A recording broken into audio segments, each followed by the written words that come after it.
Hello again, physics students. I'm running out of unique ways to greet you. Maybe I should come up with some sort of catchphrase or something like that where I open up all my lessons. But one thing you might notice, excuse me, other than the frog in my throat there, is that I've increased the frame rate to 5 frames a second. I hope it's not going to make that much of a difference. I'm kind of thinking that it might add another 50% to the size of the file. I don't hope that doesn't cause anybody any difficulty. I doubt it will. But in any event, there are a couple of little applets that I want to use today, and the extra frame rate could come in handy. So let's minimize this. And well, we're 3 units down. Now we've done the motion unit, we've done the forces unit, we've done the energy unit, and now we're into waves and sound. Now, a lot of what we do in the first part of this unit should be reviewed from grade 12. Let me give you kind of a quick overview of the sound unit. We're going to start off by talking about waves in general, not just sound waves, but all types of waves, because sound is most definitely a wave. So if you want to understand sound, it's good to first understand the general theory about how waves work. Then we get into sound itself in the next chapter. So chapter 6 in your textbook is all about waves. Chapter 7 is all about sound specifically. We talk about how sound moves or how it propagates. We talk about different things like human hearing and the difference between decibels and sound intensity.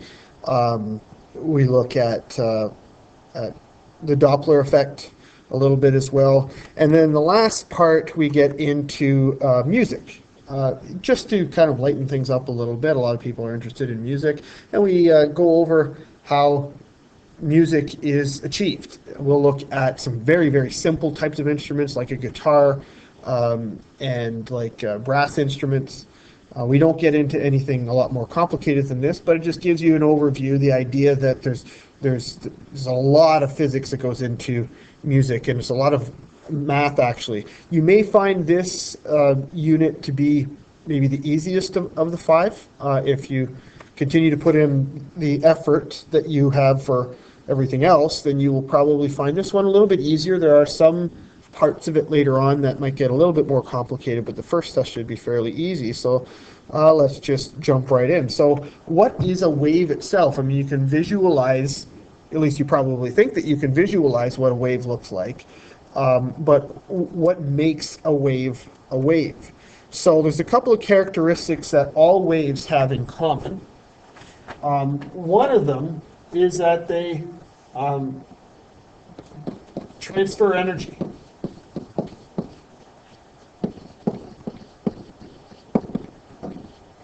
Between 2 points. The other characteristic that all waves have in common is that they result from some sort of disturbance or vibration at the source.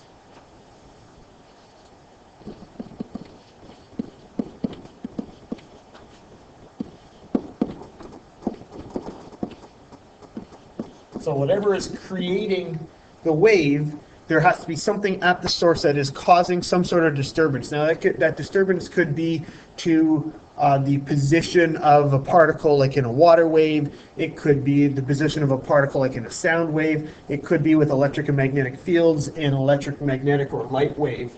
We have another word that we often use for vibration. You'll probably hear me use this word quite a bit in this unit, and that is the word oscillation. So oscillation is essentially interchangeable with vibration. It's possible, and I don't know, I haven't looked it up in the dictionary, but it's possible that an oscillation might be a more consistent, where a vibration could be a little bit more erratic. So that's what all waves have in common. Most waves will travel in a medium. What is a medium? A medium is a substance in which something travels. The word media is actually from medium. And the idea is that it's information that travels. And so when you want to, when a television company wants to inform people about what's happening in, let's say, in Toronto, maybe Mayor Rob Ford did something interesting and they want to inform the viewers, and they use a particular media, a method in order to propagate or to send out that information. And it could be using the internet, it could be using television, it could be using radio, it could be using newspaper. That's what the media is. It's a method in which you relay something. And so when we talk about a wave traveling in a medium, it's a method, a material in which the wave travels. Could be air, could be water, could be a long steel rod. It could be really anything. Most waves do this. The exception to this, if you think about it, because we talked about this a little bit in the last chapter on heat, the exception to this is light. Light does not need a medium in which to travel. And we don't really get into that a whole lot this year. Talked about it maybe a little bit last year, and we'll talk about it more next year. But for now, we're just going to talk about waves traveling in a particular medium. So, along a wave, there was always a periodic oscillation of particles, or energy in the case of light. Periodic meaning a consistent oscillation, so it's not random. It happens at a certain time interval. You probably are aware of some of the words that we use to describe those time intervals. If not, we'll talk about them a little bit later anyway. So it's a periodic oscillation of particles. The particles move back and forth around a certain point, and that point here is in this dark line that I have on a diagram here at the end, and on all three diagrams. That dark line in the middle, that point, that represents the equilibrium point, or just the equilibrium. You can see it's a point that's kind of right in the middle. That's where the particle would naturally want to be. And if you think about it in terms of a pendulum naturally wants to be at its lowest point. If you just let something dangle, it's going to sit in its lowest point. When you now move the pendulum up to the side, it will then get released. It wants to go back down to the lowest point. As it's doing that, it's picking up speed. So when it reaches its lowest point, it has some momentum, it has some speed. According to Newton's first law, it wants to keep going. So it keeps going and heads back up the other side, and then repeats the entire process. There's the periodic oscillation. So right over here, oscillates back and forth around its equilibrium point. So we can see in this diagram, we have a hand vibrating slinky. I can show you what this looks like in class. I'm sure you've seen it before. And notice that when he pulls the slinky up, the particles will move up, which pulls the particles next to them up, and so on and so forth, and that will continue. Down on the other side here, after this particle in the first diagram, the particles in the spring has been pulled up, once it reaches its top, it wants to get pulled back down. So it starts to come back down, and when it does that, it gains some momentum and will just keep going down the other side. And now that it's down here, it wants to come back up, and it gains more momentum to go back up, and so it will just oscillate back and forth. We'll look at this in a little bit more detail in a second. The result will be when the entire wave has moved down to the end of the string, you will see basically just, it looks like the slinky is moving to the right. The reality is that the slinky isn't moving at all. It's just the particles going up and down, and it's not a side-to-side movement. We can think of a whole bunch of different examples of types of waves. You could think of some yourself, maybe try to fill in this section on your own. But if you want to pause and come back and see if you get the same types of waves that I do, we've talked about a few of them already. we have sound waves, we have light waves, we have water waves.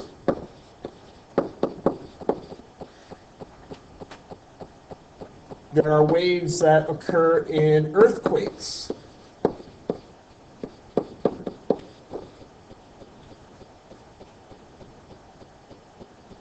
There are waves that could occur in slinkies or in a variety of other different places. All you need is a medium in which the wave can, in which the particles can vibrate, and you need some sort of source to make it start vibrating. So we often take these waves and divide them up into two categories. Transverse waves, well, actually there's more than two categories. We're going to limit to two of them. I'll describe you what some of the other ones are when we're done with these two. Transverse waves are where the particles oscillate perpendicular to the direction that the wave is moving. So if we look back in the last slide, the particles are moving up and down. At any point here, they're going to be moving up and down, but the wave itself is moving in a different direction. So the oscillation of the particles perpendicular to the direction that the wave is moving, that makes it a transverse wave. A longitudinal wave, the oscillations of the particles are parallel to the direction of motion of the wave. That one's a little bit more difficult to explain, but imagine taking a slinky and compressing that slinky. When you push against that slinky, parts of the slinky are going to continue pushing against each other, and you will see that the wave will move in the same direction that the oscillation of the particles will be. Here's a little demonstration that hopefully will work. I know that last time I tried to use links, the videos didn't work out very well for me, but let's take a look at this down here. So on the top example, humans doing the wave in a stadium. This is an example of a transverse wave. So the people are moving up and down. The wave appears to move from left to right in this case. In the bottom, the middle one I should say, these are particles in a longitudinal wave. So that red line pushes against the particles at the beginning, which pushes against the particles next to them, which push against the particles next to them, and you can see the wave move through this this tube or column or whatever it is. The particles are oscillating left to right. The wave is moving to the right, and so it is a longitudinal wave. We'll come back to this a little bit later. So, knowing that, let's take a look at the four examples that we have and see where they fit in our transverse versus longitudinal wave. Sound. Let's leave that one for later. Let's start with the water wave, and let's see if I can. Yes, I can move that. The water wave fits squarely into the transverse wave column. The water actually moves up and down. The reality, again, with surface tension in the water, is a little bit more complicated than what we're discussing here in a high school physics class. They tend to move in a little bit more like circular motion. That's why things tend to drift when in waves. So it's not a straight up and down, but it's pretty close. It fits more closely into a transverse wave than any other type. Light is also a transverse wave. Much more difficult to see this, but the light is basically an oscillation of energy or magnetic and electric fields. The light moves in one direction. The electric and magnetic fields oscillate at 90 degrees to the direction they're moving, and at 90 degrees to each other as well.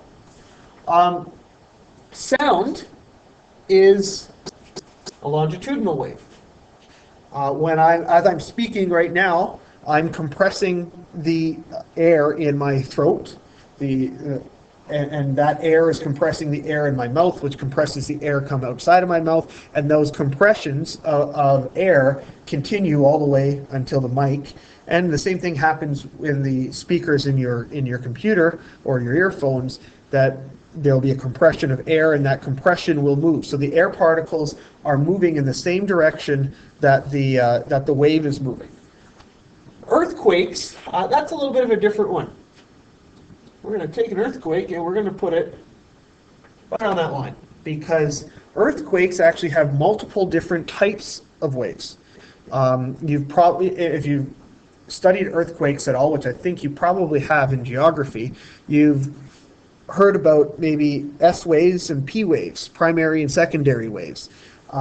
They have different characteristics. One of them is a longitudinal wave. The other one is a transverse wave. There are actually there are more types of waves as well. There are R waves, which gets us into the categories that we're not talking about, which is torsional waves. Torsion is rotating. Think of torsion: stick out your arm straight in front of you, make a fist, and now rotate your fist. Imagine somebody coming and trying to just keep rotating your arm. That's providing torsion to your arm. So it's not really an up and down, and it's not a back and forth. It's a twisting. And so we're not going to get into that in this class. We don't do that in grade 12 either. If that's something that you'll need to do, you'll have to do it in college or university.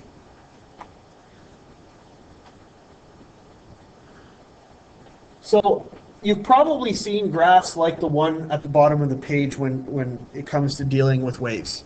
Most likely in grade 10, but you've probably seen them in other places as well. I want to show you where these graphs come from, because they could mean different things depending on your point of view. So again, let's jump to this. This is a demonstration. This is a little applet, one of the few applets that seems to be working on the computers at school, that will show the generation of a wave. We've got a wheel on the left-hand side that is generating a wave in this string. And so what we could do, and we'll show the way that the wave works. This is no real big surprise. What I want to do, let's pause this, and I want to go through it step by step here. Let's wait till we get up to the top. And so right at this point, the green, let's see if I can write on here. Yes, I can. There we go. That green part right there is now it's on its way down. It's being pulled down, and which means it's pulling down all the other stuff around there. So it's easy to figure out how that green particle is moving up and down, because it's being forced to move up and down. Let's move forward a little bit here. Let's look at the green particle right in the middle above the word paused. And let's start it right, see if we can get it up at the top. Okay, so now it's at the top of the wave. That green particle is being pulled down because the particles before it are being pulled down. And so it's going to start to move down. The particles on the red particles to the right of that have momentum upwards. They are going to be pulled down, but right now their momentum is pulling them upwards, so they continue to move up while the green particle moves down. The effect is that the top of that wave, or the crest, is moving to the right. So now that green particle is down at equilibrium, that's where it wants to stay. The problem is that it has momentum and is being pulled by the particles around it. The wave cannot move if the particles around them are not attracted to each other. That is a key thing, that the particles have to have some effect on each other. Otherwise, when that first green particle over underneath my blue arrow, when it moved up, it wouldn't have any effect on the one next to it, and you wouldn't get a wave at all. So all these particles have to be attracted to each other. Easy to think of in terms of a string or a chain or a slinky because they're all attached. A little bit harder to think of in a water wave, but it's surface tension and the attraction between particles in the water that causes this to happen.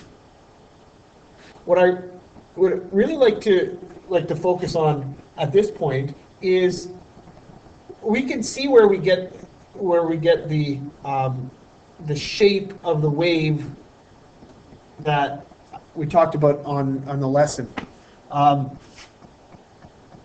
It looks kind of like a sinusoidal curve, and actually, when you get into more detailed calculations involving waves, which we won't do in this course, they're often described using sine functions. So all that like translation and rotation and things that you have to do in math class, and when you're taking the sine functions and you're shifting them and whatnot, all of that stuff has a practical application when you're looking at waves.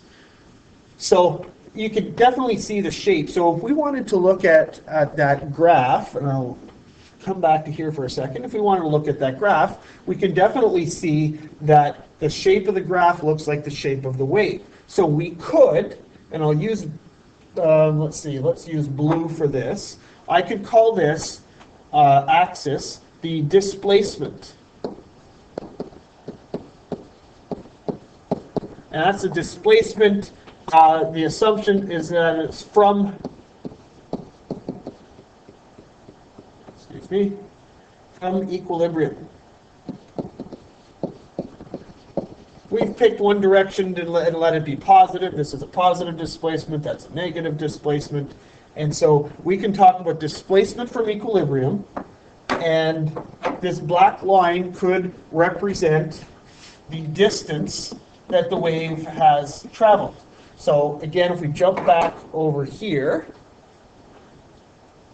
we could see that we have our displacement from equilibrium right there.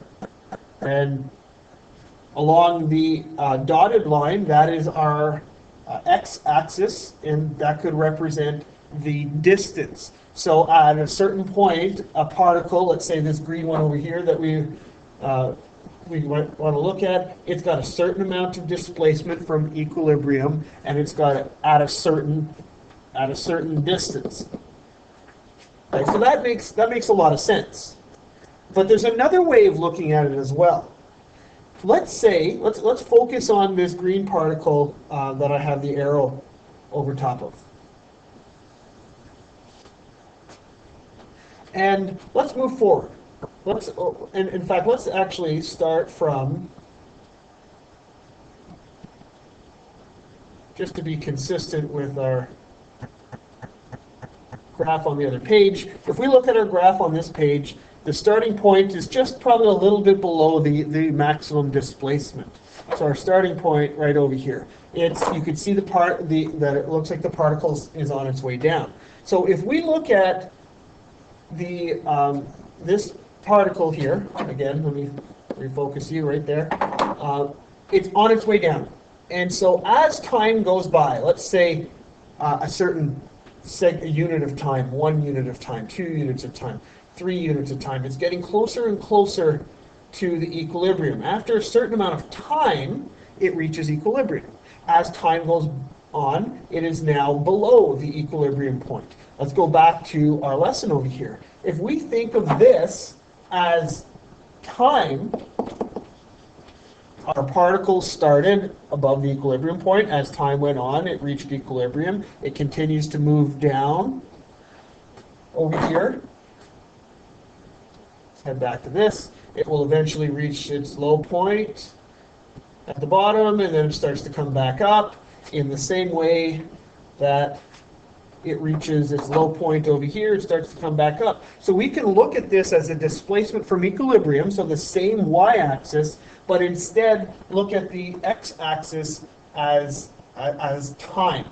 So for transverse waves, we can look at it as displacement versus distance, or for the entire wave,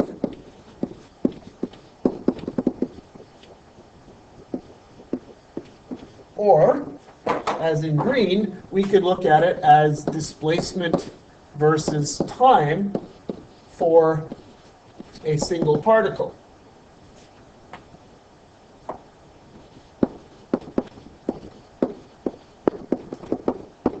The shape of the graph looks exactly the same regardless of how you do it. That's for a longitudinal wave. Let me close this just so it doesn't eat up any more resources. That was for transverse wave, I should say. Longitudinal waves are a little bit more complicated. I don't need this anymore, so delete. So here I have kind of a string with particles on it, just to be able to illustrate my point. For a longitudinal wave, the way the longitudinal wave will work is that, let's say at the beginning, I'm going to highlight this particle here, and the particle is going to move around. Okay, all these particles are free to move. So on this first red particle, I'm just going to label this one as 1. So if there is some sort of disturbance, and so this particle gets pushed into that particle, which is then going to push into that particle, and let's say they're all going to squeeze together here. So you can see that the particles are pushing each other. But let's say that it's just one quick push, and then you let the wave go. Maybe it's one quick push and you let it go, and then another quick push, and you get a repetition. You get the periodic oscillation. But let's look at what's going to happen here. So obviously this red particle is above the blue particle, which is going to slow it down. Both of them together are still moving towards the right. They bump into the green particle. So the green particle is going to get pushed in this direction. The blue particle will probably still keep going, maybe not as vigorously, but by this point, if we go back to our original position that we were in just a second ago, this red particle is now being pushed away by the blue. Think of it as Newton's third law. The red pushes on the blue, so the blue pushes back on the red. It's a high pressure area in here. So there's going to be very high pressure.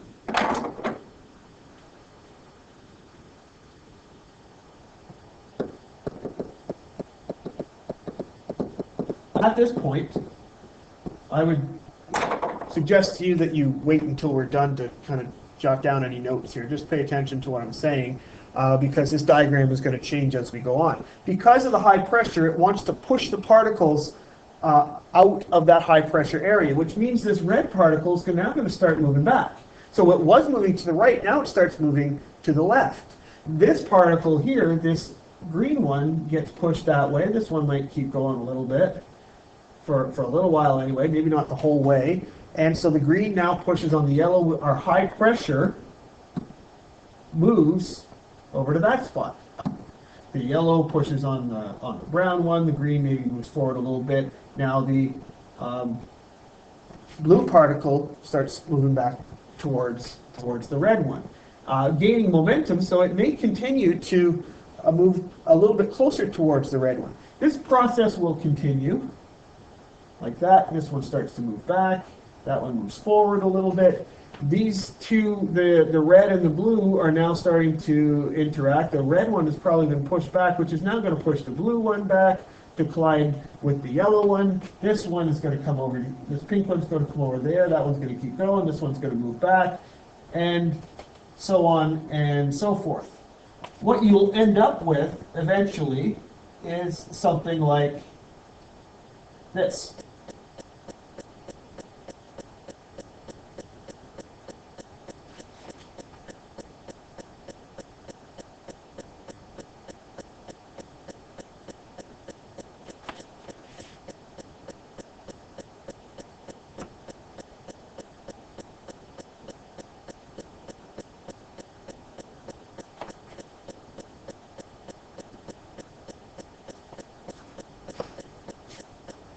Maybe not exactly that, but something kind of in that idea. So if we look over on the right-hand side here, kind of the right in the middle, here we have our high pressure area. And in here, we have a low pressure area. Particles in the high pressure area want to get out of the high pressure and go towards the low pressure. So what you end up with, if we go back right from the very, very beginning, and we can look at it, say this red particle, for example, it's going to get, when this comes back out towards here, it's going to push on this red particle, and then in return, the pink particle is going to get pushed back, which gets pushed back. And so each one of the particles are going to vibrate back and forth like this. That's how a longitudinal wave works. So when we go up to the graph at the top, or in the middle, actually, that graph doesn't look like what a longitudinal wave looks like. But it does look like, if we think of it as displacement versus time, it does look that way. So let me backtrack here. Bear with me for a second. I'm going to go back to kind of our original positions here.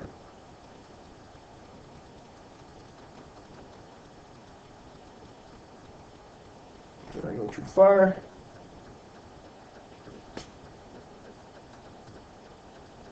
There we go.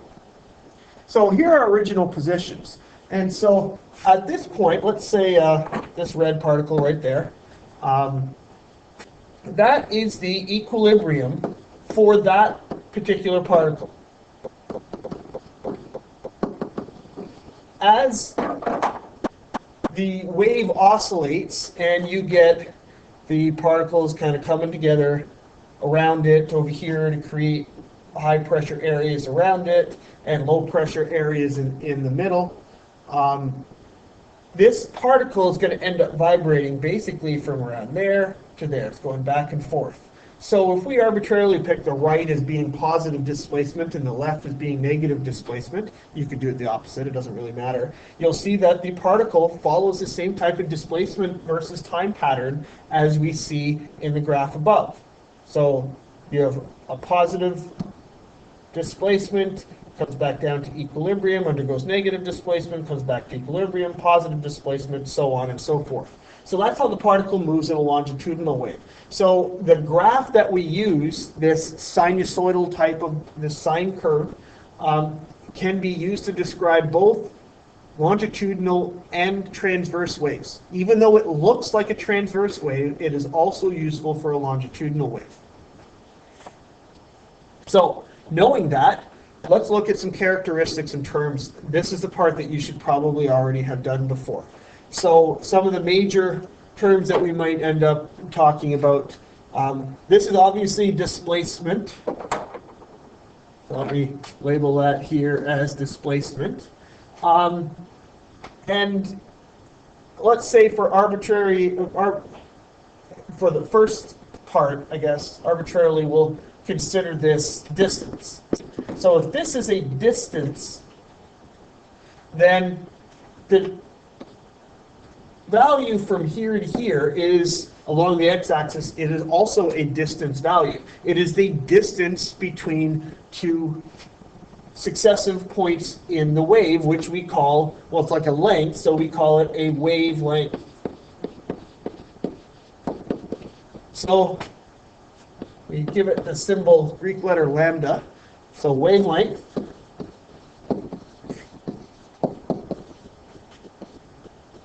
lambda. The easiest way to draw a lambda, just to make sure that you're drawing it properly, I think of it as drawing a Y. Just draw it upside down. There you go, you have a lambda.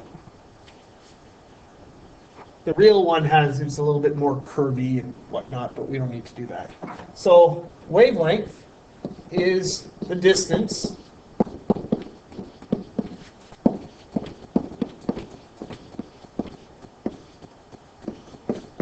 between two of the same points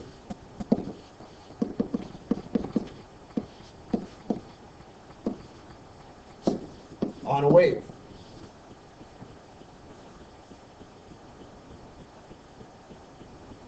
And that's true regardless of whether we're talking about a longitudinal wave or a transverse wave. It's the distance between, in this case I've labeled as the distance between two crests. We can look at it as a distance between two troughs. We can look at it as the distance not just between equilibrium points, but the distance between two of the same equilibrium points. So the particle's on its way down, or the particle's on its way up. It could be from this point over here to that point over there. It has to be, the particle has to be doing the same thing. So it's at the same position, doing the same thing.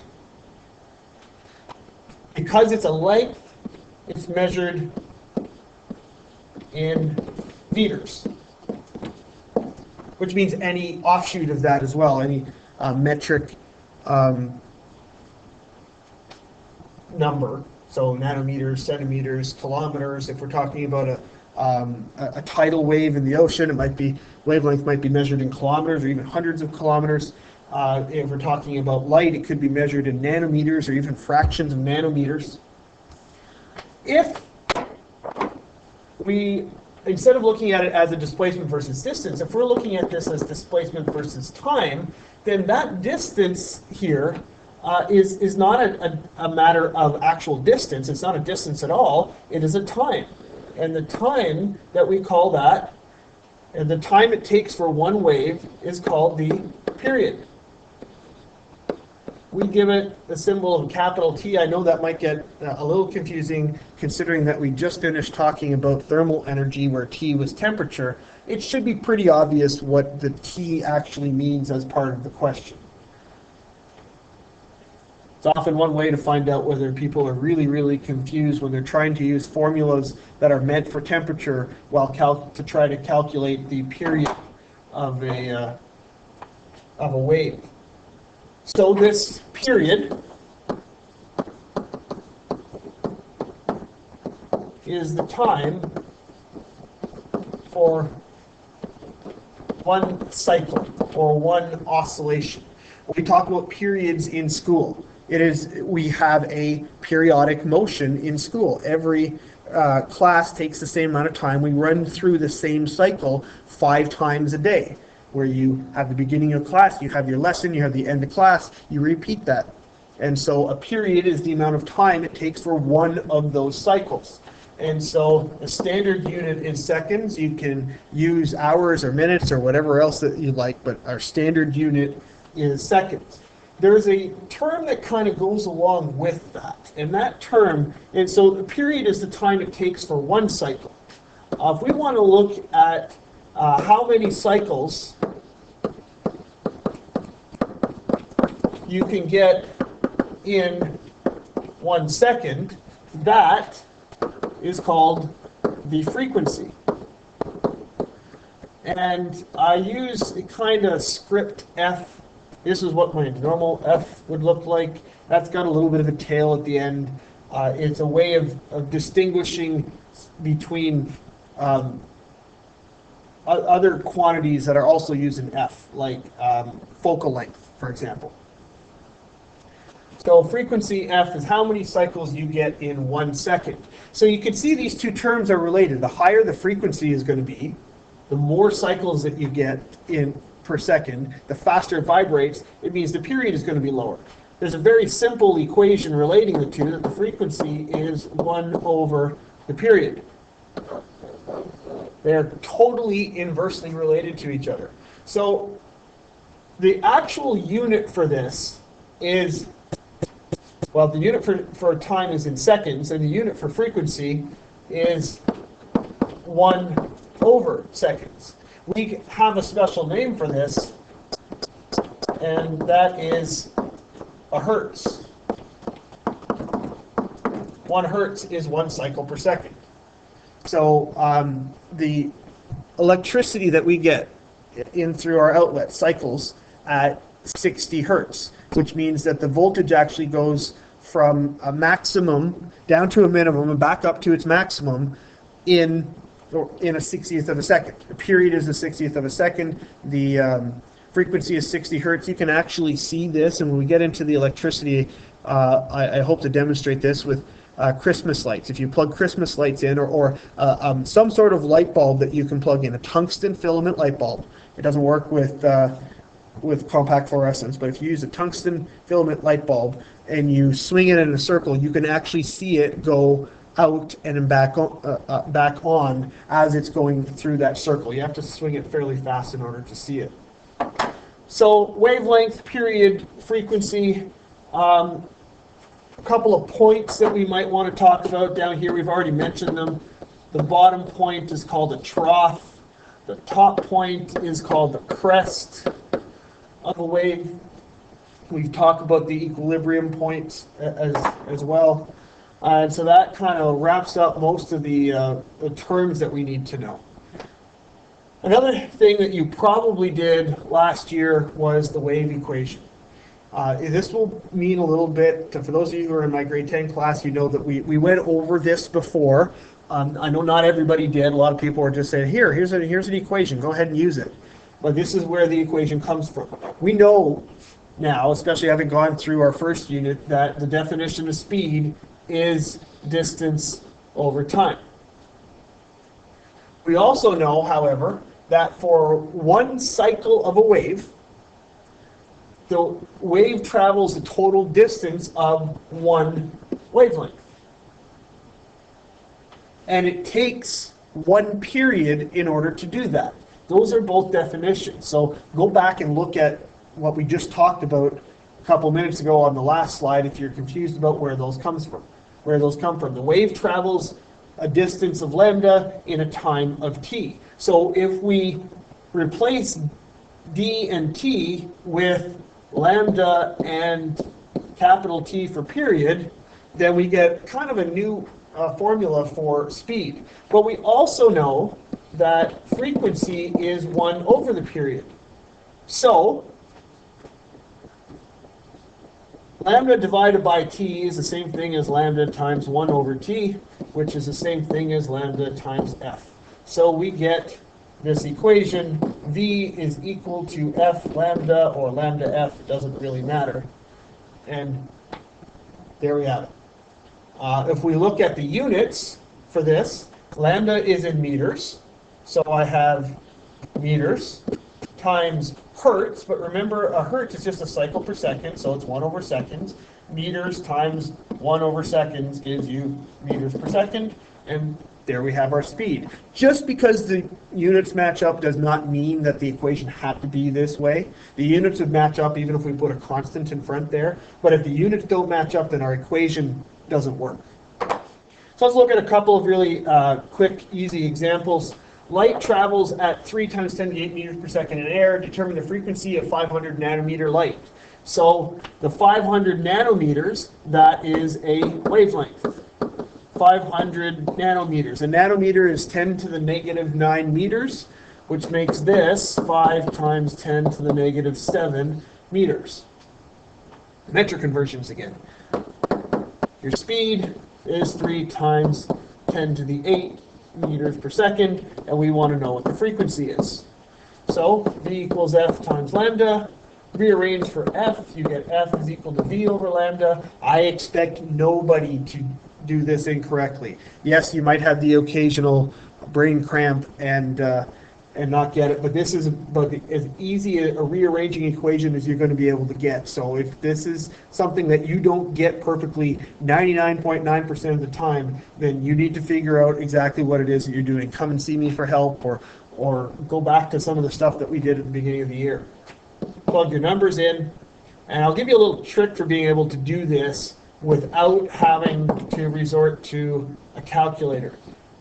There are some places, some math courses at Waterloo, I've heard. I never had to take any of them when I was in school, probably because I didn't go to Waterloo, that do not allow you to use a calculator during your exams. So being able to do mental math is a good thing. So here's the way that you do this. Divide 3 by 5. 3 divided by 5 you should be able to do in your head. 3/5 is the same as 6/10. 6/10 is 0.6. So you get 0.6. With the exponents, you take the top exponent and the power of 10 and you subtract the bottom. So that's 10 to the 8. Subtract the bottom, so subtract negative 7. So I get 0.6 times 10 to the 8 minus negative 7 is 8 plus 7, which is 15. 0.6 times 10 to the 15, that's not in proper scientific notation. So I'm going to make this bigger by a factor of 10. And to compensate, I'm going to make this smaller by a factor of 10 and make that 10 to the 14. So 10 to the 14, 6 times 10 to the 14 hertz is the frequency of the light. I believe that would be green light. I should have done the answer in green instead of blue. I wasn't thinking. The second question is maybe a little bit more complicated. Wave generated on a string is generated on a string. Wave should be is generated. Let's fix that. A wave is generated on a string using a machine that vibrates at 150 RPM. So those of you who know anything about motors and cars probably know what RPM is, and some of you might know it even if you don't work with cars, but what that's telling you is a frequency, revolutions or cycles per minute. So if you get 150 revolutions per minute, how many revolutions are you going to get in 1 second? So there are 60 seconds in a minute, and so to go from that to revolutions in a second, you're going to get less, obviously, in a second than you are in a minute, so you need to divide by 60, which is going to give you about 2.5 revolutions per second, RPS, or what we normally call hertz. The horizontal distance between a crest and the next trough is 60 centimeters. Notice I didn't draw a diagram in the first question. I don't think a diagram was really useful. In this case, it might be. So we've got our wave, and so the horizontal distance between here and here is 60 centimeters. That is not a full wavelength, that is half a wavelength. So to go from there back up to here would be another 60 centimeters. So that's 1/2 lambda equals 60 centimeters. So lambda equals 120 centimeters, or lambda equals 1.2 meters. From this point on, the rest is really, really easy. V is equal to F lambda. So 2.5 times 1.2, which gives you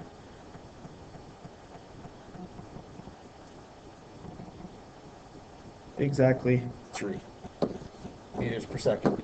This is one of the reasons why I don't feel really strongly about putting your units in. For example, if you were to put your units into the question right here, you have 2.5 hertz times 1.2 meters, and your speed, the unit would give you hertz meters. So I suppose that you would then have to say, well, understand what hertz is, and then put, instead of hertz, put 1 over seconds. I find that that's just getting a little bit too complicated. If your formula is correct over here, and all of your units are in the correct form over there, then your answer is going to be in the correct units as well. This is why I make such a big deal about units on your test and writing them down, because you want to make sure, especially in situations like this where you're working with weird units, you want to make sure that your units all match up. So here's one more question for you to try. There's tons of stuff in your hit list, so we're back into the textbook, and we will be for the rest of the semester. So look at 6.1, 6.2, 6.3. It's all fairly simple stuff, which is why we covered so much in one go. This one is maybe a little bit more complicated than that, so I suggest doing the rest of your hit list questions before attempting this one. Although it's not difficult, but there is a little trick. So a wave has 5 troughs spread out over 6 meters. It takes 16 seconds for a point on the wave to go up and down 4 times. I want you to determine what the speed of the wave is. All right. So hopefully everything went well there, and have a good evening.